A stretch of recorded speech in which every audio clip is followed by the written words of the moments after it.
Hi friends, అందరికీ నమస్కారం. అంజలి కథలకి స్వాగతం. ఈరోజు మాచిరాజు కామేశ్వరరావు గారు రచించిన పాడే పిశాచం ఆడే పిశాచం అనే కథ చెప్పుకుందాం. చిదంబరానికి కంట్లో పూలు వేసి చూపు పోయింది. నిత్యానందానికి పుట్టేడు చెముడు. ఇద్దరూ పెళ్ళిళ్ళు చేసుకొని యాచక వృత్తితోనే పెళ్ళాలని పోషిస్తున్నారు. వాళ్ల ఊరుకు 10 కోసుల దూరంలో రంగనాయకుల గుడి ఉన్నది. అక్కడ ప్రతి సంవత్సరం పెద్ద ఎత్తున స్వామివారి ఉత్సవాలు జరుగుతాయి. కొండకు తమ ఊరికి మధ్య ఉన్న చిట్టడివి దాటి చిదంబరం, నిత్యానందం ఆ కొండ మీద 4 రోజుల పాటు ఉంటారు. గుడి మెట్ల పక్కన గుడ్డపరుచుకొని కూర్చుంటే సాయంకాలానికల్లా గుప్పెడు రూకలు మూటగట్టుకోవచ్చు. ఆ ఏడు కూడా వాళ్ళిద్దరూ తిరునాళ్లలో చెరోకు వంతా సంపాదించుకొని ఊరుకు తిరిగి ప్రయాణమయ్యారు. అయితే అప్పటికే బాగా చీకటి పడిపోవడంతో చిట్టడవిలో వారి ప్రయాణం సరిగ్గా సాగలేదు. ఒరే చిదంబరం, మనం కాస్త ముందుగా బయలుదేరవలసింది. దారిలో పాము పుట్ర, అర్ధరాత్రికైనా అడవి దాటకపోతే చాలా చిక్కుల్లో పడిపోతాం అన్నాడు నిత్యానందం చుట్టూ ఉన్న కటిక చీకట్లోకి భయంగా చూస్తూ. చిదంబరం అవునన్నట్లు తల ఊపి నిత్యానందం చేయి పట్టుకున్నాడు. ఇద్దరూ వేగంగా నడవసాగారు. కొంత దూరం పోయాక హఠాత్తుగా ఒకచోట పెద్ద కోలాహలం రేగింది. చిదంబరం నిత్యానందం చేతిని మరింత గట్టిగా వడిసి పట్టుకొని ఏమిటా గొడవ అని అడిగాడు. ఆ సరికి నిత్యానందం ఆ కోలాహలానికి కారణమైన పిశాచాల్ని చూసి నిలువునా వణికిపోసాగాడు. ఒక మగపిశాచి గొంతెత్తి భీకరంగా పాడుతూ ఉంటే ఒక ఆడపిశాచి దానికి తగ్గట్టు అడుగులు వేస్తూ అడవి అదిరిపోయేలా నాట్యం చేస్తున్నది. నిత్యానందం చెప్పగా సంగతి తెలుసుకున్న చిదంబరం తాను వణికిపోతూ, పొగడ్తకు పొంగిపోని ప్రాణి ఎక్కడుంటుంది, పిశాచాలే అవుగాక అన్నాడు. తర్వాత అతను గట్టిగా చప్పట్లు చరిచి అద్భుతమైన పాట, కొబ్బరి నీళ్లలో కలకండ కలిపి తాగినట్టుగా ఉన్నది అన్నాడు. ఆ పొగడ్తకు మగపిశాచి పొంగిపోయింది. నిత్యానందం తాను చప్పట్లు చరిచి అమోఘమైన నాట్యం, నెమలికైనా నేర్వటం అసాధ్యం అనిపించేలా ఉన్నది అన్నాడు. ఆడపిశాచికి ఆ పొగడ్త ఆనందాన్ని కలిగించింది. అయితే తన పాటను నిత్యానందం మెచ్చుకోనందుకు కోపగించుకున్నది మగపిశాచం. తన ఆటను చిదంబరం పొగడనందుకు ఆడపిశాచం ఉడుక్కున్నది. అది చిదంబరాన్ని, ఆయన పాట తప్ప నా ఆట నిన్ను ఆకర్షించలేదా అని అడిగింది. నీ ఆట చూసి ఆనందించే అదృష్టం లేని గుడ్డివాణ్ణి, ఈ క్షణాన్నే చచ్చిపోవాలనుకుంటున్నాను అన్నాడు చిదంబరం.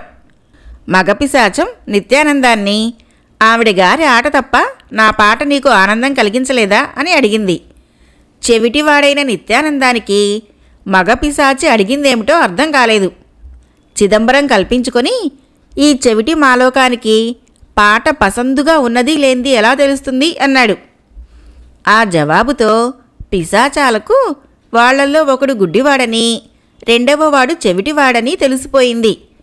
ఆడపిశాచి చిదంబరం కళ్ళలోకి చల్లటి మంచులాటి గాలిని ఊదింది. మగపిశాచి నిత్యానందం చెవిలో గూబ అదిరిపోయేలా పొలికేక పెట్టింది. ఆశ్చర్యం! మరుక్షణమే చిదంబరానికి కళ్ళు కనిపించసాగాయి, నిత్యానందానికి చెవులు వినిపిస్తున్నాయి. మళ్ళీ మగపిశాచి పాట అందుకున్నది. ఆడపిశాచి ఆట ఆరంభించింది. కంపరం పుట్టిస్తున్న వాటి ఆటపాటల్ని మరికొంతసేపు మెచ్చుకొని ఇద్దరూ సంతోషంగా ఊరిదారి పట్టారు. వాళ్ళు ఊరు చేరేసరికి బాగా తెల్లవారిపోయింది. వాళ్ల ఇళ్ళు పక్కపక్క వీధుల్లో ఉన్నాయి. చిదంబరం కళ్ళు మూసుకొని నడిస్తే తప్ప తన వీధిలోని ఇంటిని గుర్తించలేకపోయాడు. అతడు తలుపు తట్టేసరికి చాలా అనాకారిగా ఉన్న స్త్రీ ఒకటి వచ్చి తలుపు తెరిచింది. చిదంబరం ఆమెకేసి ఏవగింపుగా చూస్తూ, చింతామణి అనే ఆవిడ ఇల్లెక్కడా అని అడిగాడు. చింతామణి అతడి భార్య పేరు. తలుపు తెరిచింది ఆవిడే. భర్తకు చూపు వచ్చిన సంగతి తెలుసుకొని ఆమె పరమానందం చెంది, నేనే చింతామణిని, నీకు కళ్ళు వచ్చాయనే ఆనందంలో నా నోట మాట పెగలటం లేదు అన్నది. ఆ అనాకారి స్త్రీ తన భార్య అని నమ్మలేకపోయాడు చిదంబరం. అయితే కంఠస్వరాన్ని బట్టి ఆమె తన భార్య అని తెలుసుకున్నాడు. ఇంతకాలంగా ఆ వికారి మనిషితో తాను కాపురం చేసినందుకు అతడికి కంపరం పుట్టుకొచ్చింది. కానీ భార్య ఈ శుభవార్త ఇరుగు పొరుగులకు చెప్పేందుకు పరుగుదీసింది. ఇక నిత్యానందం తన ఇల్లు చేరి 1-2 సార్లు తలుపు తట్టాక వస్తున్నా వస్తున్నా అన్న కరుకైన మగ కంఠస్వరం లాంటిది వినిపించింది. ఏదో మగ కంఠం వినపడుతున్నది. ఎవరు వచ్చారు అని అడిగాడు నిత్యానందం భార్యను. భర్తకు చెవుడిపోయి మాట వినబడుతున్నందుకు పొంగిపోయిన కాంతం, దేవుడు దయవల్ల నీకు చెవులు వినిపిస్తున్నాయన్నమాట, నా గొంతు తీరే అంతా అన్నది. ఆ కంఠస్వరం భరించలేని నిత్యానందం, అలాగా, అయితే అది తరచూ వినటం జరిగితే నాకు మళ్ళీ చెవుడు వస్తుంది. ఇక నా ముందు ఎన్నడూ పెదవి విప్పకు, జాగ్రత్త అన్నాడు. అతడి భార్య గుడ్ల నీరు కుక్కుకుంటూ లోపలికి వెళ్ళిపోయింది. ఆ రాత్రి అడవి దారి పట్టిపోతున్న నిత్యానందాన్ని దారిలో చిదంబరం కలుసుకున్నాడు. ఇద్దరూ కలిసి ఒకరి కష్టాలొకరు చెప్పుకొని పిశాచాలే తమ కష్టాలను తొలగించాలనుకున్నారు. వాళ్ళు వెళ్ళేసరికి ఈసారి ఆడపిశాచి పాడుతున్నది, మగ పిశాచి ఆడుతున్నది. వాళ్ళని చూస్తూనే అవి ఆటాపాటా కట్టిపెట్టి, మళ్ళీ వచ్చారేం, సంగతేమిటి అని అడిగినాయి. నా భార్య పరమ కురూపి, నేను కాపురం చేయలేను, కంటిచూపు తెప్పించి మీరే ఈ గొడవకు కారణమయ్యారు, పరిష్కారం మీరే చేయాలి అన్నాడు చిదంబరం. మగ గొంతున్న ఆడమనిషి అన్ని అరిష్టాలకు కారకురాలవుతుంది. నా భార్య గొంతు భరించలేను, మీరే ఏదైనా దారి చూపాలి అన్నాడు నిత్యానందం. పిశాచాలు తెల్లబోయి ముఖాముఖాలు చూసుకొని, ఇన్నాళ్ళు వాళ్ళు మిమ్మల్ని ప్రేమగానే చూసుకుంటున్నారు కదా అని అడిగాయి. అవును, ఇప్పుడు అలాగనే చూస్తున్నారు.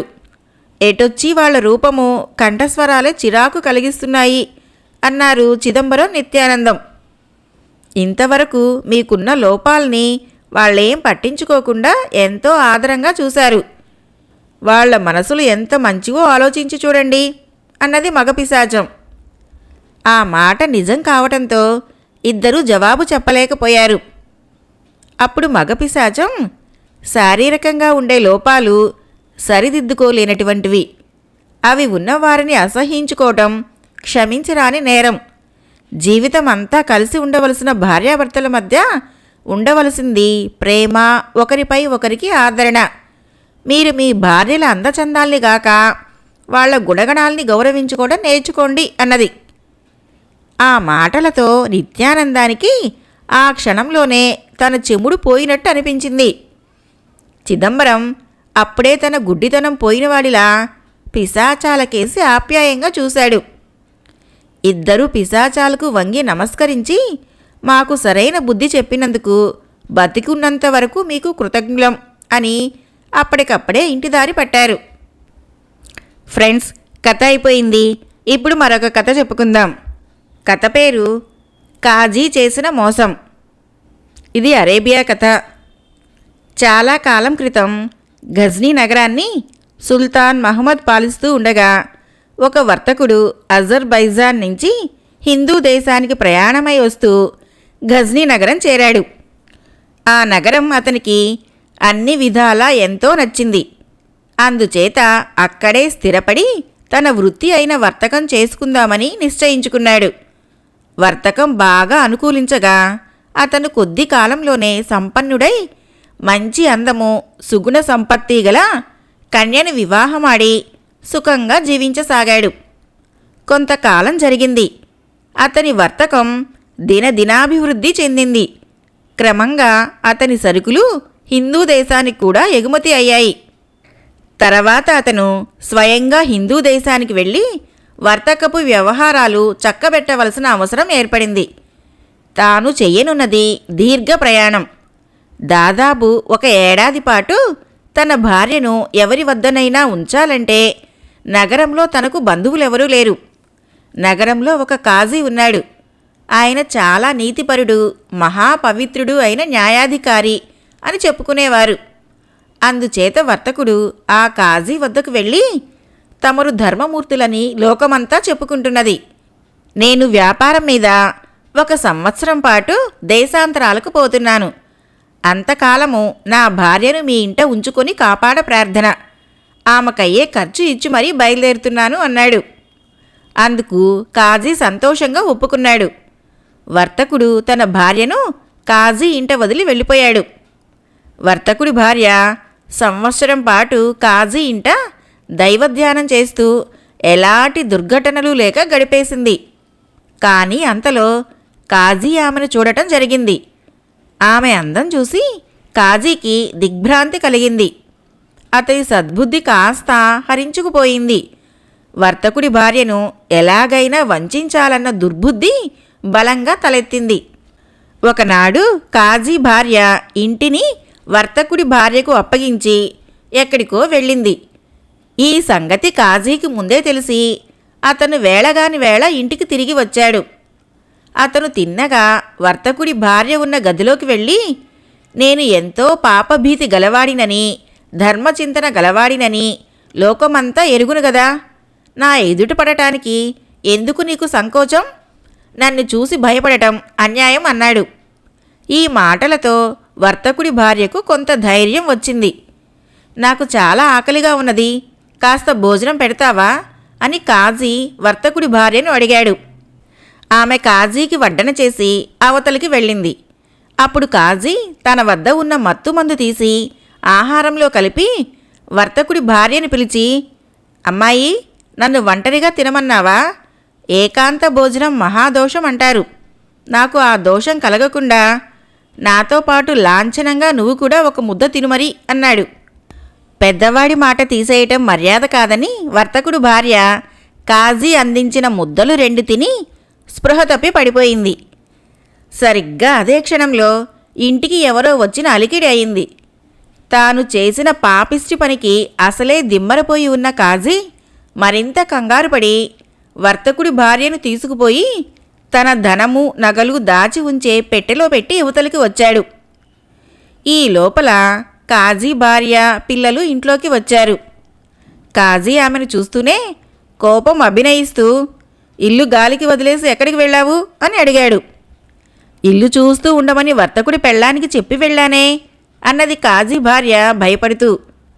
నేను వచ్చి 2 గంటలైంది, కొంపలో ఎవరూ లేరు, ఎవరిని పడితే వారిని నమ్మవచ్చా? ఏమేం పోయాయో ఏమిటో అన్నాడు కాజీ. కాజీ భార్య పిల్లలు ఆశ్చర్యపోయారు. వర్తకుడి భార్య ఎంత మంచిదో వారికి బాగా తెలుసు. వీళ్ళు ఇలా మాట్లాడుకుంటూ ఉండగానే వర్తకుడు కూడా వచ్చాడు. హిందూ దేశం నుంచి అతను ఆ రోజే తిరిగి వచ్చాడు. నా భార్యను తీసుకుపోవటానికి వచ్చాను అన్నాడు వర్తకుడు కాజీతో. నీ భార్య చెప్పా పెట్టకుండా ఎటో వెళ్ళిపోయింది అన్నాడు కాజీ. కాజీగారు హాస్యమాడుతున్నారు, నా భార్యను పిలవండి అన్నాడు వర్తకుడు. హాస్యమేమీ లేదు, నిజమే చెబుతున్నాను అన్నాడు కాజీ. నా భార్య అలాంటి పని ఎప్పుడూ చేయదు, ఇందులో ఏదో మోసం ఉన్నది అన్నాడు వర్తకుడు. కాజీ కోపం అభినయిస్తూ, మతిమాలినవాడా, అన్యాయం జరిగింది నాకు. అకారణంగా నన్ను నిందించక నీ భార్య ఏమైందో, ఏ దేశాలు పట్టిపోయిందో వెతుక్కో అన్నాడు. వర్తకుడు సుల్తాన్ వద్దకు వెళ్ళి జరిగినది చెప్పి కాజీ మీద ఫిర్యాదు తెచ్చాడు. సుల్తాన్ కాజీని పిలిపించి జరిగిందేమిటో అతన్ని చెప్పమన్నాడు. 3 నెలల క్రితమే వర్తకుడి భార్య తన ఇంటి నుంచి చెప్పకుండా వెళ్ళిపోయిందని, ఆ తర్వాత ఎంత ప్రయత్నించినా ఆమె ఆచూకీ ఎక్కడా దొరకలేదని కాజీ సుల్తాన్కు విన్నవించుకున్నాడు. నా భార్య అలా ఎన్నటికీ చేయదు, ఈ కాజీ చెప్పేది అబద్ధం అన్నాడు వర్తకుడు. సాక్షులుంటే పట్టుకురమ్మని సుల్తాన్ కాజీని ఆదేశించాడు. కాజీ వెళ్ళి తన ఇరుగు పొరుగున ఉన్న పనికి మాలిన వాళ్లకు లంచం పెట్టి సాక్షులుగా తెచ్చాడు. వాళ్ళంతా కాజీ చెప్పమన్నట్టే సాక్ష్యం చెప్పారు. సుల్తాను వర్తకుడి ఫిర్యాదును తోసిపుచ్చాడు. వర్తకుడు హతాశుడైపోయాడు. సుల్తాన్ మహమ్మద్కు ఒక అలవాటుండేది. ఆయన సామాన్య పౌరుడి దుస్తులు ధరించి వీధుల వెంట తిరుగుతూ ప్రజలు అనుకునేది వినేవాడు. అలాగే ఆయన ఆ రాత్రి నగరం పర్యటించసాగాడు. ఆయన ఒక దుకాణం దగ్గరికి వచ్చేసరికి అక్కడ కొందరు కుర్రవాళ్ళు ఆడుకుంటున్నారు. వాళ్ళు ఒకడిని రాజు చేసి, ఒరేయ్, నువ్వు సుల్తాన్ మహమ్మద్లాగా తీర్పులు చెప్పావంటే నిన్ను పదవి నుంచి దించేయగలం, జాగ్రత్త అన్నారు. సుల్తాను ఆ మాట విని నిర్ఘాంతపోయి ఆ మాట అన్న కుర్రవాడితో, సుల్తాన్ మహమ్మద్ తీర్పులు సరిగ్గా ఉండవా ఏం అన్నాడు. ఇవాళ సుల్తాన్ ఇచ్చిన తీర్పు ఏమిటి? కాజీ తెచ్చిన సాక్షులు ఎటువంటి వాళ్ళు? బుద్ధిగలవాడెవడన్నా వాళ్ళ సాక్ష్యం నమ్ముతాడా అన్నాడు కుర్రవాడు. మర్నాడు ఉదయం ఆయన ఆ కుర్రవాణ్ణి తన ఇంటికి పిలిపించి, ఇవాళ తీర్పులు చెబుదువు గాని అన్నాడు. కుర్రవాణ్ణి న్యాయపీఠం మీద కూర్చోబెట్టారు. కిందటి రోజు కాజీ పక్షాన సాక్ష్యం చెప్పిన వారిని ఒక్కొక్కరినే పిలిచి, ఆ కుర్రవాడు, నువ్వు వర్తకుడి భార్యను చూశావా? ఆమె వయసు ఎంత? మనిషి ఎలా ఉంటుంది అని ప్రశ్నించాడు. సాక్షులు వర్తకుడి భార్యను చూశామన్నారే గాని ఆమె వయసు, వర్ణన ఒకరు చెప్పినట్టు ఒకరు చెప్పలేదు. మీరు నిజం చెబుతారా, కొరత వేయించాలా అని కుర్రవాడు సాక్షుల్ని అడిగాడు. వెంటనే వాళ్ళంతా కుర్రవాడి కాళ్ల మీద పడి తమకు ఏమీ తెలియదని, కాజీ చెప్పమన్నట్టు సాక్ష్యం చెప్పామని ఒప్పుకున్నారు. ఆ తర్వాత కాజీ నిజం చెప్పక తప్పలేదు. వర్తకుడి భార్యను రహస్యంగా దాచిన పెట్టిలో నుంచి రక్షించి వర్తకుడికి ఇప్పించారు. సుల్తాను కాజీకి దేశ బహిష్కరణ విధించి అతని ఆస్తిని వర్తకుడి భార్య పరం చేశాడు. తాను చెయ్యలేకపోయిన న్యాయం చేసిన కుర్రవాణ్ణి సుల్తాను తన ఇంటనే ఉంచుకొని బాగా చదివించి కాలక్రమాన తన ముఖ్య సలహాదారునుగా వేసుకున్నాడు. కథ అయిపోయింది. ఫ్రెండ్స్, నా కథలు నచ్చినట్లయితే మన ఛానల్ని తప్పకుండా సబ్స్క్రైబ్ చేయండి, లైక్ చేయండి, షేర్ చేయండి, మంచి కామెంట్ చేయండి. Thank you.